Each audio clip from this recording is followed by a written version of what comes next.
Welcome back, ladies and gentlemen. In this video, we'll briefly be talking about corporate governance and its link to audit. So let's get started. Corporate governance refers to the rules, the systems, the processes, procedures, and mechanisms that an organization has in place in relation to decision making and the exercise of control. Some simple examples of these types of mechanisms include the fact that organizations have approval limits. For example, juniors can only approve things to a certain dollar amount. Then seniors can approve certain transactions to a higher dollar amount, and then managers and directors and so on. Another example is access differences access restrictions for different personnel within the organisation. These are all part of the corporate governance structure that we are referring to. Now, why do we have these mechanisms in place? Well, essentially, these rules, these systems, they are there to deal with the agency problem. Remember, the agency problem comes about due to the separation between management and owners. The owners of an organisation, particularly a company, are the shareholders. Those shareholders are often different to the people who manage the organisation on a daily basis, being management and the directors and the board. So these rules, these systems are there to deal with the agency problem by promoting accountability, making sure that people are held accountable for the decisions that they make within the organisation, as well as how they behave within the organisation. The other thing that we're trying to highlight through corporate governance mechanisms is to promote transparency, making it clear who is responsible for what and what they have done with that responsibility. So it's essentially looking at the system by which the companies are directed and managed, and the people within the companies are directed and managed. Now, this includes, as I said, the conduct of the board.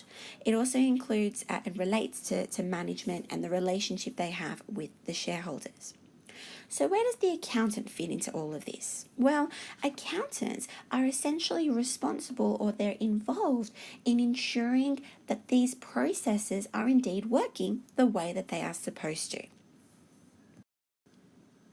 Effective corporate governance is so important that the ASX, the Australian Securities Exchange, has devised 8 principles of good corporate governance and best practice recommendations. And here are the principles here. One of these is the need to have an audit committee. Now, the Audit Committee is a subcommittee of the main board of directors.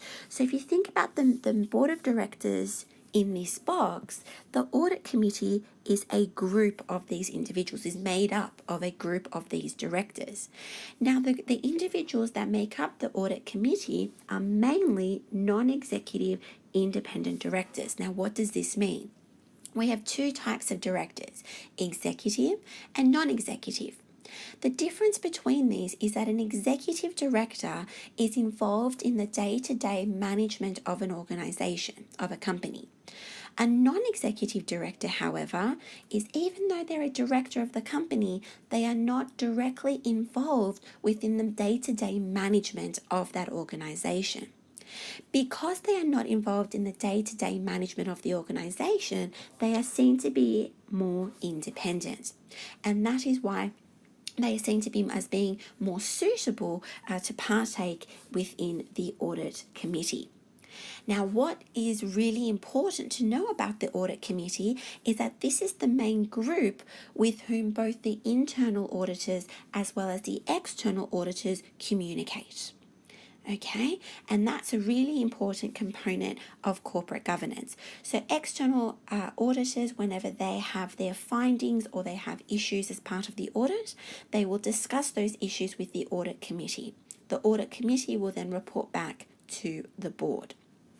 Internal auditors, in the same way, when they perform tasks as part of their responsibilities, they will report those findings to the Audit Committee as well, rather than to the management. So this is seen to be such an important component of corporate governance that the ASX now requires the top 500 companies to have an audit committee. It is now indeed a requirement within the listing rules. Finally, here is a list of the roles and responsibilities of an effective audit committee. I did mention some of these earlier, but please make sure you read all. I will just focus on a few. For example, they will be, as I mentioned earlier, they are the direct line of communication between the board of directors as well as the auditors. That includes both internal auditors and external.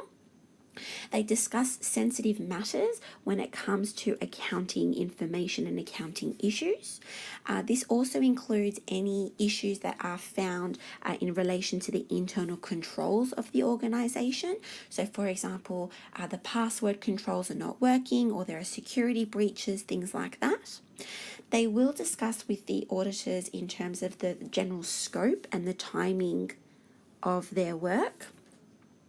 And finally, they are very much involved in the auditor, strengthening the auditor independence by being the independent communication link between management and the auditors. Fantastic work, ladies and gentlemen. Well done for getting through another video. Please move on to the next one. And if you have any questions, please let me know. Have a great day.